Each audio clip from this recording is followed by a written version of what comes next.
మనిషి చనిపోయిన తర్వాత ఏమి జరుగుతుంది? మనిషి జీవితంలో అతిపెద్ద రహస్యం. నమస్కారం. ఈ వీడియో చూస్తున్న మీకు స్వాగతం.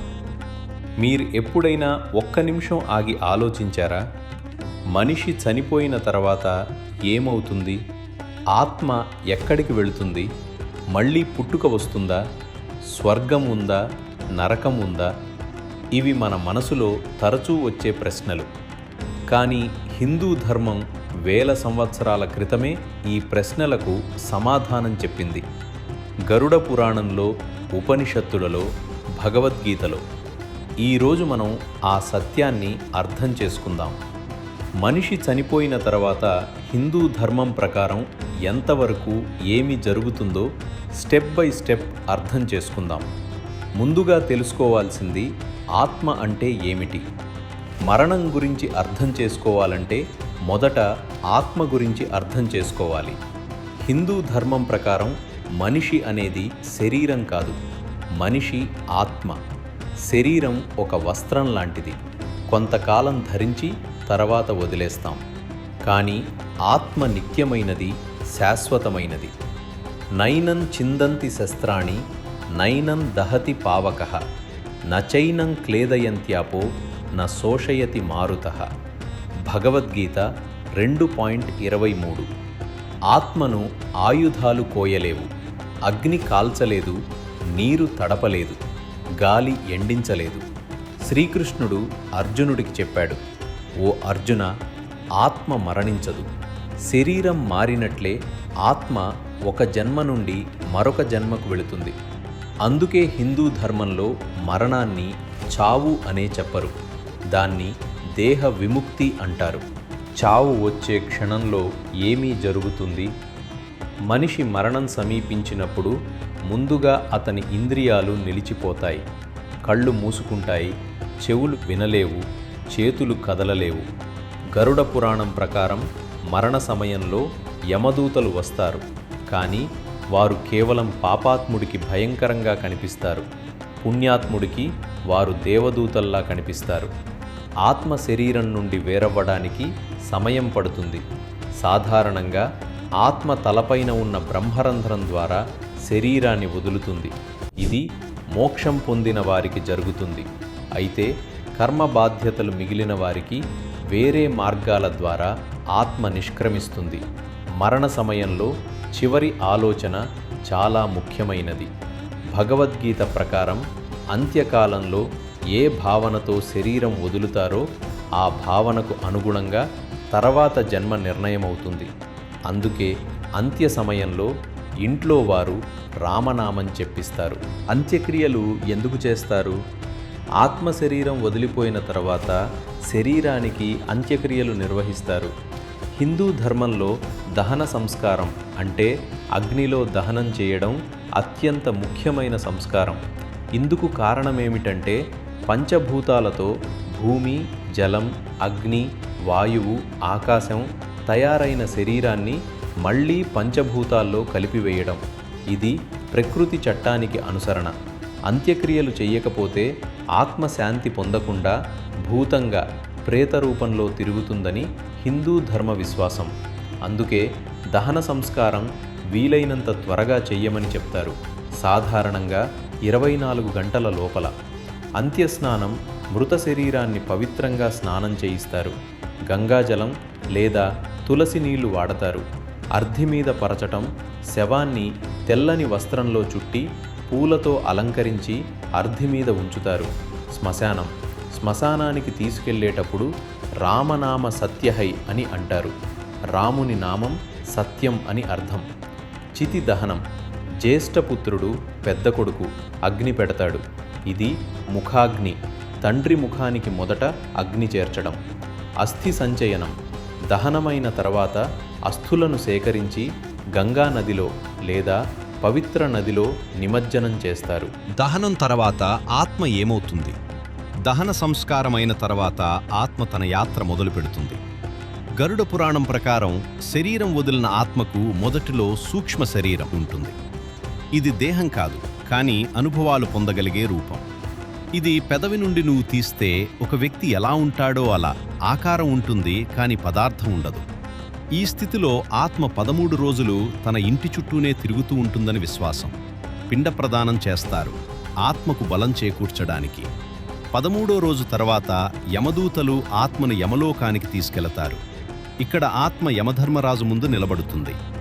శ్రాద్ధకర్మలు ఎందుకు? 13 రోజులు మరియు ప్రతి సంవత్సరం శ్రాద్ధకర్మను చేయటం వల్ల మన పితృదేవతలకు శాంతి కలుగుతుందని హిందూ ధర్మ నమ్మకం. వారు మనలను ఆశీర్వదిస్తారు. పితృదేవో భవ అంటారు. తల్లిదండ్రులు మనకు దేవుళ్లతో సమానం. యమలోకంలో ఏమీ జరుగుతుంది? యమలోకమంటే ఒక కోర్టు, కర్మ న్యాయస్థానం. ఇక్కడ నీ జీవితంలో చేసిన ప్రతి పని లెక్కించబడుతుంది. యమధర్మరాజు పక్కన చిత్రగుప్తుడుంటాడు.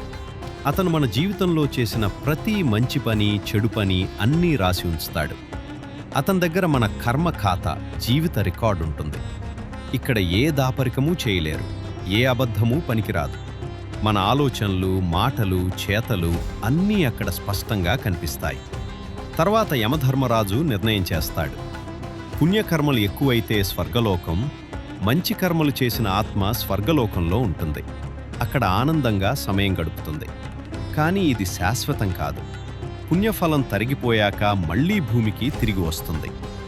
పాపకర్మలు ఎక్కువైతే నరకలోకం, చెడు కర్మలు ఎక్కువైన ఆత్మ నరకాన్ని అనుభవిస్తుంది. గరుడ పురాణం ప్రకారం 28 రకాల నరకాలు ఉన్నాయి.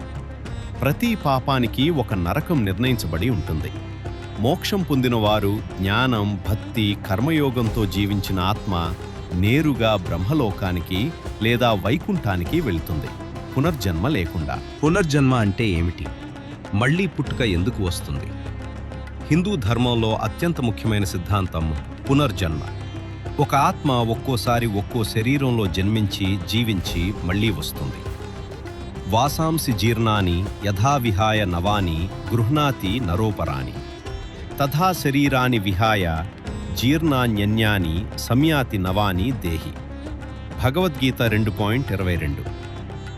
పాత బట్టలు వదిలి కొత్తవి వేసుకున్నట్లే ఆత్మ పాత శరీరాలు వదిలి కొత్త శరీరాలు ధరిస్తుంది. పునర్జన్మ ఎందుకు వస్తుంది? ఎందుకంటే మన కర్మలు పూర్తిగా అనుభవించబడలేదు, మన ఆకాంక్షలు తీరలేదు, మన ఆత్మ ఇంకా పరిపక్వం అవ్వలేదు. ఆత్మ పరిపక్వం అవుతూ ఒక్కో జన్మలో కొంచెం కొంచెం నేర్చుకుంటూ చివరకు మోక్షం పొందుతుంది. మీకో విషయం తెలుసా? మీకిప్పుడు వచ్చే అనుభవాలు, మీ స్వభావం, మీ న్యాచురల్ స్కిల్స్ ఇవన్నీ మీ పూర్వజన్మల కర్మఫలమే అని హిందూ ధర్మం చెప్తుంది. హిందూ ధర్మం ప్రకారం జీవరాశులు మొత్తం 84 లక్షల రకాలు, 8.4 మిలియన్ స్పీసీస్ ఉన్నాయి. ఆత్మ వాటన్నింటినీ దాటుకుని మానవ జన్మకు చేరుకుంటుంది. అంటే ఒక కీటకం నుండి పురుగు, పురుగు నుండి మొక్క, మొక్క నుండి పక్షి, పక్షి నుండి జంతువు, ఇలా దశలవారీగా ఆత్మ పరిణమించి చివరికి మానవ జన్మ పొందుతుంది. అందుకే మన శాస్త్రాలు చెప్తాయి, నరజన్మం అత్యంత దుర్లభమైనది. 84 లక్షల యోనులు దాటుకుని వచ్చిన మానవ జన్మ అపురూపమైనది. దీన్ని వ్యర్థం చేయకు. ఆలోచించండి. మీరీరోజు మనిషిగా పుట్టారు అంటే కోటానుకోటి జన్మల తర్వాత ఈ అవకాశం వచ్చింది. ఈ జన్మలో మంచి కర్మలు చేస్తే మోక్షానికి దగ్గరవుతారు, చెడు కర్మలు చేస్తే మళ్ళీ చక్రంలో చిక్కుకుంటారు. హిందూ ధర్మం యొక్క అంతిమ లక్ష్యం మోక్షం. అంటే పుట్టుక చావుల చక్రం, సంసార చక్రం నుండి విముక్తి. మోక్షం అంటే ఏదో వేరే చోటికి వెళ్ళటం కాదు. మోక్షం అంటే బ్రహ్మలో లీనమవ్వటం, ఆత్మ పరమాత్మలో కలవటం. అహం బ్రహ్మాస్మి, నేనే బ్రహ్మను అన్న అనుభవం పొందటం. మోక్షం పొందటానికి హిందూ ధర్మం 4 మార్గాలు చెప్తుంది. జ్ఞానయోగం, ఆత్మ గురించి, పరమాత్మ గురించి, సత్యం గురించి జ్ఞానం పొందటం. వేదాంతం అధ్యయనం, నేను శరీరాన్ని కాదు ఆత్మను అని గుర్తించటం. భక్తి యోగం, పూర్ణ హృదయంతో భగవంతుని ప్రేమించటం, నమ్మకం పెట్టటం. ఆయనే నా తల్లి, తండ్రి, గురువు, స్నేహితుడు అని అనుభవించటం. కర్మయోగం, ఫలాపేక్ష లేకుండా కర్తవ్యం నిర్వహించటం, ఫలితాన్ని భగవంతుడికి అర్పించటం. నేను చేయటం లేదు, భగవంతుడే చేయిస్తున్నాడు అని అర్థం చేసుకోవటం. రాజయోగం, ధ్యానం, యోగ సాధన ద్వారా మనసును నిగ్రహించి అంతరాత్మను అనుభవించటం. ఇది పతంజలి యోగ సూత్రాల మార్గం. కాశీలో మరణం ఎందుకు పవిత్రమైనది? హిందూ ధర్మంలో కాశీ, వారణాసి అత్యంత పవిత్ర స్థలం. కాశీలో మరణించే వారికి సాక్షాత్తు శివుడే తారక మంత్రం చెప్పి మోక్షమిస్తాడు అని విశ్వాసం. అందుకే కోటానుకోటి హిందువులు తమ జీవితంలో ఒక్కసారైనా కాశీకి వెళ్ళాలని కోరుకుంటారు. అక్కడ మరణించే అవకాశం దొరికితే అది అదృష్టంగా భావిస్తారు. అలాగే మరణానంతరం అస్థులను గంగానదిలో నిమజ్జనం చేయించేయటం కూడా చాలా పవిత్రమైనది. గంగ పాపాలను కడిగివేస్తుందని, మోక్షానికి దారి చూపిస్తుందని హిందూ ధర్మ నమ్మకం. చివరగా మనం ఏం నేర్చుకున్నాం? మిత్రులారా, ఈ పురాతన జ్ఞానం మనకు ఒక విషయం స్పష్టంగా చెప్తుంది. మరణం అంతం కాదు, అది ఒక పరివర్తన. ఆత్మ శాశ్వతమైనది. మన కర్మలు మన భవిష్యత్తును నిర్మిస్తాయి. ఈ జన్మలో మనం ఎలా జీవిస్తామో అది తదుపరి జన్మను నిర్ణయిస్తుంది. కాబట్టి మంచిగా జీవించండి, మంచి కర్మలు చేయండి, ప్రేమగా ఉండండి, భగవంతుని స్మరించండి. ఈ జీవితాన్ని అర్థవంతంగా జీవించండి. జన్మించటం మన చేతిలో లేదు, కానీ మనం ఎలా జీవిస్తామో అది మన చేతుల్లో ఉంది. హిందూ ధర్మం చెప్పే ఈ జ్ఞానం మీకు నచ్చిందా? కమెంట్లో మీ అభిప్రాయం చెప్పండి. ఇటువంటి ఆధ్యాత్మిక విషయాల గురించి మరింత తెలుసుకోవాలంటే ఈ ఛానల్ని సబ్స్క్రైబ్ చేసుకోండి. ధన్యవాదాలు. నమస్కారం. ఓం శాంతి శాంతి శాంతి. మనసుకు, వాక్కుకు, శరీరానికి శాంతి కలుగుగాక.